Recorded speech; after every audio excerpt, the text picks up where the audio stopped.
Alright, subscribers, so I finally made it to Moab. Got camp set up. Just got the Jeep washed, at least got some of the road grime off of it, and then found the infamous "Greetings from Moab" sign.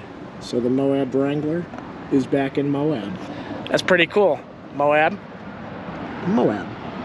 So obviously there's gonna be a ton more videos coming from me wheeling with Greg Henderson and several other big time Jeep names over the course of the next week.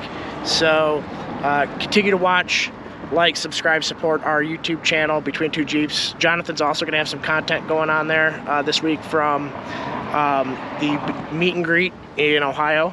So if you're going to that, hopefully you'll end up on our channel. But yeah, no, definitely this is such a cool sign here in Moab, Utah.